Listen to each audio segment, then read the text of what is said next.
जय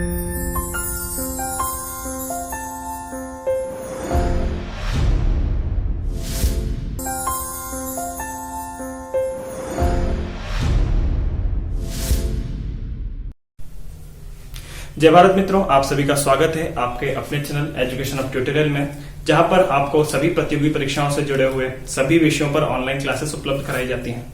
आज मैथ्स के लिए मैं आशीष बाके आपके लिए कुछ एक ऐसा टॉपिक लेकर के आया हूं जो कि आपके एसएससी, बैंक, रेलवेज और व्यापम जैसी कई एग्जाम्स में आपके लिए बहुत ज्यादा इंपॉर्टेंट रहेगा।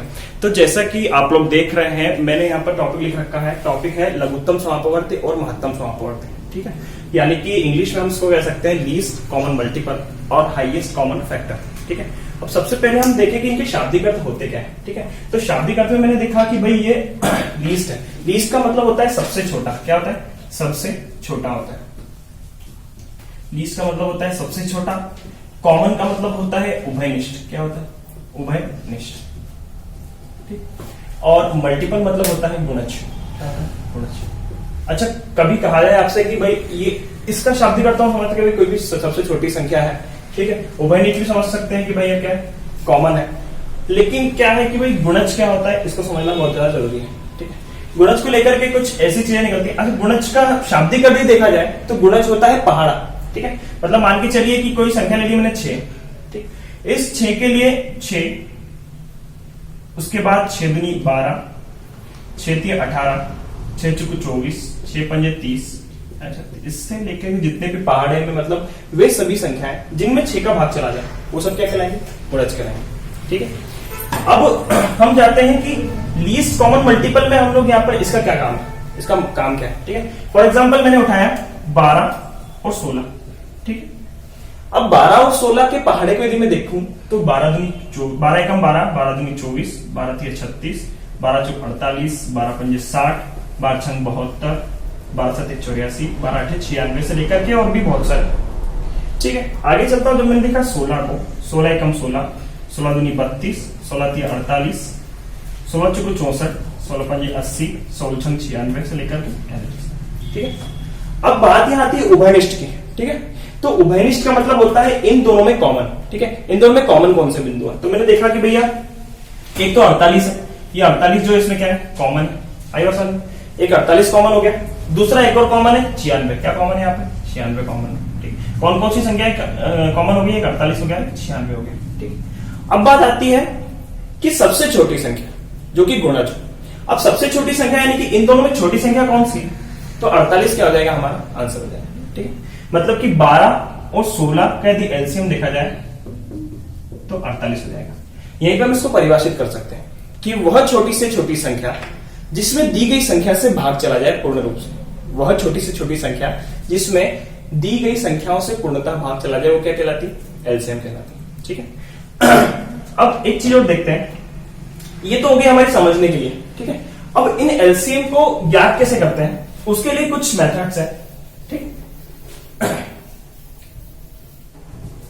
पहली मेथड है, एक फर्स्ट मेथड बताऊंगा आपको इसी एग्जांपल के लिए 12 और 16 के लिए। ठीक है, पहली मेथड है मैंने क्या किया,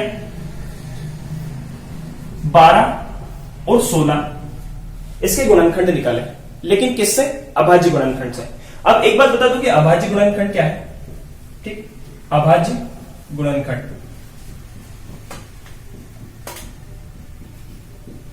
अभाज्य गुणनखंड में गुणनखंड का मतलब होता है कि वे सभी संख्याएं जिसके द्वारा इन दोनों को पूर्णतः भागीत किया जा सकता है। ठीक है, तो वे सभी संख्याएं जिससे इन दोनों में पूरा भाग चला जाए वो क्या कहलाएंगे? गुणनखंड कहलाएंगे।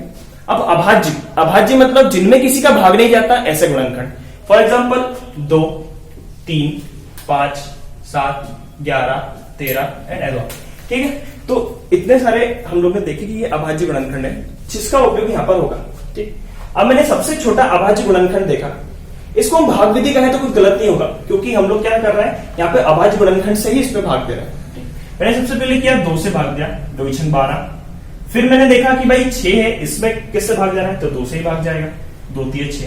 फिर देखा कि 2 के बाद क्या ले सकता हूं मैं? 3 ले सकता हूं, 3 से भाग दिया तो 1। हमें तब तक भाग देना है जब तक यहाँ पर क्या आ जाए? 1 ना आ जाए। ठीक, अब मैंने 16 को भी वैसे किया, 2 से भाग दिया, 2 × 8 = 16। फिर मैंने 2 से भाग दिया, 2 × 4 = 8। फिर 2 दूनी 4, 2 एकम 2, तब तक भाग देंगे जब तक कि यहाँ पर 1 ना आ जाए। ठीक है, अब एलसीएम इस विधि से कैसे निकाला जाए। ठीक है, तो मैंने देखा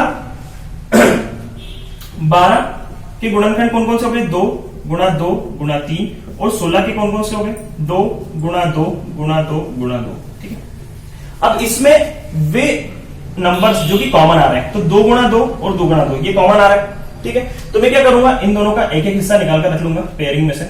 ये 2 गुणा 2 को मैंने अलग रख दिया। ठीक है, अब जितना भी बचा हुआ है उनको भी मल्टीप्लाई में रख दूं मैं, तो मेरा बचा हुआ क्या है, एक तो 3, फिर 2 और फिर 2। ठीक है, अब इन सबका जब मैं गुणा कर लेता हूं तो 2 दूनी 4, 4 तिया 12, 12 दूनी 24 और 24 दूनी 48। तो ये जो 48 हो जाएगा हमारा क्या हो जाएगा, इनके लिए एलसीएम हो जाएगा। ठीक, ये हुई एक मेथड। अब हम चलते हैं दूसरी मेथड की तरफ। पहली मेथड तो ये होगी, अब दूसरी मेथड। दूसरी मेथड में हम इनके अलग अलग गुणनखंड ना करने के बजाय हम क्या कर लें, एक ही बार में गुणनखंड कर लें। ठीक, और भाग किससे देना है, उन्हीं अभाज्य गुणनखंडों से भाग देना है। तो मैंने 2 से भाग दिया इसको, 2 × 12, 2 × 8 = 16। क्लियर हो गया। फिर मैंने क्या किया, 2 से भाग दिया, 2 × 3 = 6, 2 × 4 = 8। क्लियर। फिर मैंने क्या किया, मैंने अब देखा फिर 2 से जा रहा है, इसमें नहीं जा रहा है तो मैं एज इट इज लिख दूंगा, और इसमें जा रहा है तो 2 दूनी 4 कर दूंगा।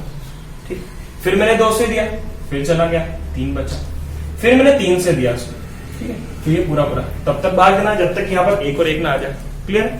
अब क्या हुआ, जो भी गुणनखंड आए इन सबका गुणनफल, तो 2 दूनी 4, दूनी 8, 8 दूनी 16 और 16 × 48, तो 48 हमारा क्या निकल गया, एलसीएम।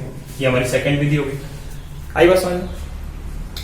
ये 2 विधियां समझना बहुत ज्यादा इंपॉर्टेंट है क्योंकि ये बेसिक मेथड्स है। ठीक है, अब आते हैं हम तीसरे के तरफ। एक तीसरी विधि भी, हमने लिए वही 2 नंबर 12 और 16। ठीक है, अब ये जो मेथड है वो समय बचाने के लिए बहुत ज्यादा इंपॉर्टेंट है, इसको एक ट्रिक बोल सकते हो आप। ठीक है, ये 16 हम इन दोनों में से जो 16 है, ये 16 क्या है, बड़ी संख्या है दोनों में। ठीक है, तो क्या 16 में इस 12 से भाग जा रहा है, यदि 16 में 12 से भाग जा रहा है तो 16 आंसर है, लेकिन यहाँ पे 12 से भाग नहीं जा रहा है, तो हम क्या करेंगे, इस 16 का डबल कर देंगे। क्या कर देंगे, 16 का डबल कर देंगे। 16 का गुणज दूसरा गुणज ले लेंगे। पहला गुणज तो 16 खुद हो गया, दूसरा गुणज हो गया 32। तो क्या 32 से इसमें भाग जा रहा है, 32 से इसमें भाग जा रहा है क्या, नहीं, बिल्कुल नहीं जा रहा है। ठीक है, फिर तीसरा गुणज लिया मैंने, तो 16 तिया क्या हो गया, 48 हो गया। मैंने क्या लिया इसका, 16 तिया 48 हो गया। क्या 12 से इसमें भाग जा रहा है, तो हाँ मैंने देखा कि इसमें भाग जा रहा है, तो 12 से भी भाग जा रहा है और 16 से भी भाग जा रहा है, इससे क्या हो जाएगा, 48 हमारा आंसर हो जाएगा। क्लियर है दोस्तों। तो ऐसे हमने यहाँ पर 3 मेथड्स को समझा और एलसीएम के डेफिनेशन को समझा, जिससे कि हम लोग क्या कर सकते हैं, एलसीएम को बहुत ही आसानी से बहुत कम समय में निकाल सकते हैं। क्लियर है बात। अब हम एक और चीज यहाँ पर लेकर के आए हैं जिसको हम बहुत अच्छे से समझेंगे। ठीक, वो है महत्तम समापवर्ती।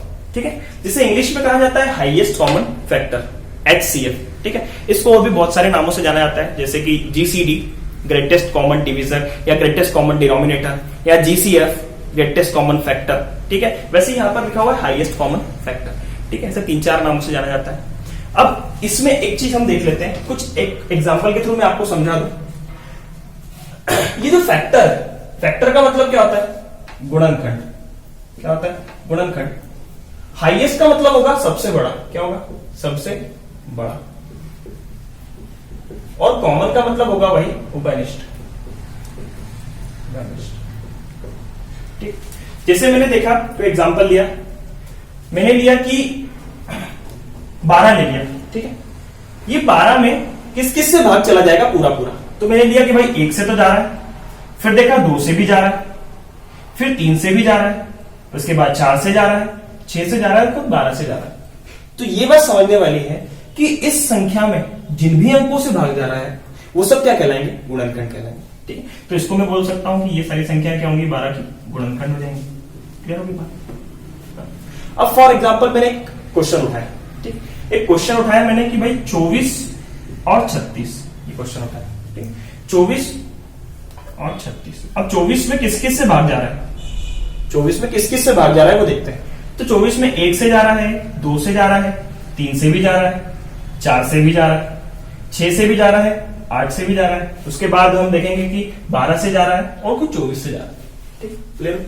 वही मैं 36 को देखूंगा तो 1 से जाएगा, 2 से भी जाएगा, 3 से भी जाएगा, 4 से जाएगा, फिर 6 से जाएगा, 9 से जाएगा, 12 से जाएगा, ठीक, उसके बाद 18 से और फिर 36, इन संख्याओं से जाएगा।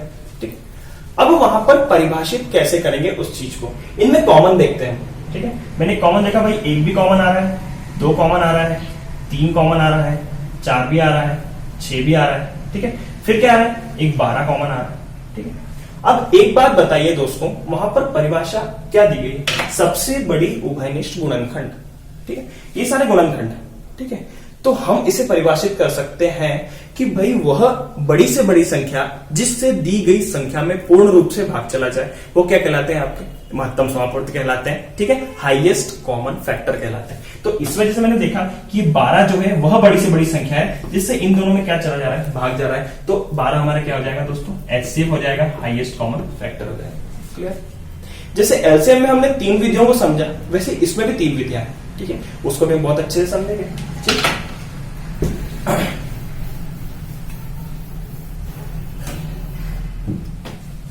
अब पहली विधि सेम एग्जांपल के लिए हम लोग देखते हैं 24 और 36 के लिए। ठीक, पहली विधि हमारे पास क्या है, हम दोनों के अलग अलग गुणनखंड करें, लेकिन कौन से गुणनखंड करें, अभाज्य गुणनखंड करें। ठीक है, इसे अभाज्य गुणनखंड की पृथक विधि के नाम से भी जाना जा सकता है। ठीक, मैंने 2 से इसको भाग दिया तो 12 बार में, फिर 2 से 2 छंग 12, फिर 2 से 3। ठीक, 2 से चला गया, अब क्या है, यहाँ पे 3 में जाना है कि 2 से, नहीं तो हम अगला गुणनखंड उठाएंगे। हमने 3 लिया, 3 एकम 3। ठीक, वही मैंने 36 को किया तो 2 से 18 बार में, 2 से 9 बार में, फिर 3 से 3 3 9 और 3 से 1 बार में। क्लियर होगी बात? अब हमने इनके गुणनखंड को अलग अलग लिख दिया। ठीक, 24 के लिए 2 2 2 और 3। क्लियर? वैसे 36 के लिए 2 2 3 और 3। ठीक, अब हमें बताया गया कि कॉमन फैक्टर्स की बात की जाए, वे फैक्टर्स जो कॉमन है। तो हमने देखा कि भाई एक तो 2 कॉमन है, फिर 2 कॉमन है और फिर 3 कॉमन है। तो मैंने अलग अलग कर लिया उसको, 2 2 और 3 को, और इनका जब मैं गुणा करता हूं तो 2 दूनी 4 4 3 12, तो 12 हमारा क्या हो गया दोस्तों, यहाँ पर एसएफ निकल गया। ये कॉमन फैक्टर हो गया, हाईएस्ट कॉमन फैक्टर हो गया। ठीक है, दूसरी मेथड 24 और 36 के लिए, जब मैं इनको कंबाइन करके इसमें क्या करता हूं, इनके गुणनखंडों से भाग देता हूं, अभाज्य गुणनखंडों से। ठीक है, मैंने 2 से किया 12 में और 2 से 18 बार में चला जाए। ठीक है, फिर 2 से जा रहा है, 2 छंग 12, 2 9 18, फिर 9 में तो नहीं जाएगा लेकिन 2 से इसमें चला जाएगा, 2 3 6। ठीक, फिर मैंने 3 से दिया, 3 एकम 3 3 3 9, और फिर मैंने 3 से दिया तो 1 1। क्लियर होगी बात? अब मैंने इस मेथड का उपयोग क्यों किया और यहां से आंसर कैसे लाया जाए, क्योंकि यही सेम मेथड मैंने काय में की थी, एलसीएम में की थी। ठीक है, अब मैंने वे गुणनखंड देखे जिनसे दोनों में भाग जा रहा है। ठीक, मतलब 24 और 36 में भाग तो इस 2 से भी जा रहा है, दोनों में जा रहा है, इस 2 से भी दोनों में भाग जा रहा है। फिर ये वाला जो 2 है, क्या इससे दोनों में भाग जा रहा है? नहीं, क्योंकि इसमें तो जा रहा है, 9 को वैसे ही लिख रहा हूं मैं, तो क्या इसको ले सकता हूं मैं? बिल्कुल भी नहीं। ठीक, इस 3 से जा रहा है क्योंकि 3 एकम 3 और 3 3 9 लिया। ठीक है, लेकिन इसमें 1 का 1 ही लिख दिया और फिर 3 में मैंने 3 से भाग दिया, तो ये भी नहीं आएगा। तो वे संख्याएं, ठीक है, वे सभी संख्याएं जो होंगी क्या कहलाएंगी, इन तीनों का गुणनखंड कर देते हैं हम लोग, 2 गुणा 2 गुणा 3 कर लेते हैं, 2 दूनी 4 3 12, तो 12 हमारा क्या निकल गया दोस्तों, यहां से एचसीएफ निकल गया, क्योंकि ये कॉमनली हम लोग डिवाइड कर रहे थे इसको। ठीक है, 2 चीजें यहां पर हमने समझ ली।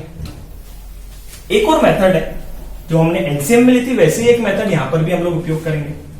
ठीक, ध्यान दीजिएगा, तीसरी मेथड कैसी, वही 24 और 36 को हमने क्या किया, रख लिया। ठीक, अब ग्रेटेस्ट कॉमन फैक्टर, तो हम यहां पर क्या देखेंगे, यहां पर हम छोटी संख्या पे कॉन्सेंट्रेट करेंगे। वहां पे हमें वहां पे क्या किया था, हमने बड़ी संख्या पे कॉन्सेंट्रेट किया था, यहाँ पे हम छोटी संख्या पे कॉन्सेंट्रेट करेंगे। तो छोटी संख्या में लेंगे दोस्तों 24। ठीक है, अब क्या ये 24 से 36 में भाग जा, 24 से खुद में तो भाग जा ही रहा है, तो 24 का 24 फैक्टर होना वाजिब है, बट क्या 36 में भाग जा रहा है? नहीं जा रहा है। तो 24 के अलावा अगला फैक्टर क्या होगा 24 के लिए? 24 तो है ही, उसके अलावा 12 है जो उसका फैक्टर है, क्योंकि 12 से हम भाग देंगे तो 24 में पूरा पूरा चला जाएगा। अब 12 से यदि 24 को पूरा पूरा भाग दिया जाए तो चला जाएगा, वैसे ही 36 में भी यदि 12 से भाग दिया तो पूरा पूरा जाएगा कि नहीं जाएगा? बिल्कुल चला जाएगा। तो टाइम बचाने के लिए एक ट्रिक हो गई आपके लिए, क्या हो गई कि भाई 12 जो हो गया आपका क्या हो गया, यहाँ पर एचसीएफ निकल गया। बहुत ही आसान तरीके से विद इन सेकंड आपके क्वेश्चन का आंसर आ जाएगा। आई बात समझ में?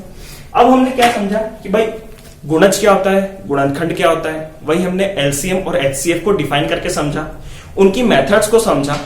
ठीक है, अब हम जो है आगे चलते हैं उन क्वेश्चंस और उन फॉर्मूलाज की तरफ जो कि हम नेक्स्ट वीडियो में अपलोड करने वाले हैं, जिनके बेस पे क्वेश्चंस बनते हैं। ठीक है, इसके बाद में हम कुछ वीडियोस अपलोड करेंगे जो कि बेसिक लेवल पर भी होंगे, जो कुछ होंगे एडवांस लेवल पर भी। ठीक है, तो आप लोग को वीडियो पसंद आएगा। बहुत बहुत धन्यवाद आप लोग का जुड़े रहने के लिए।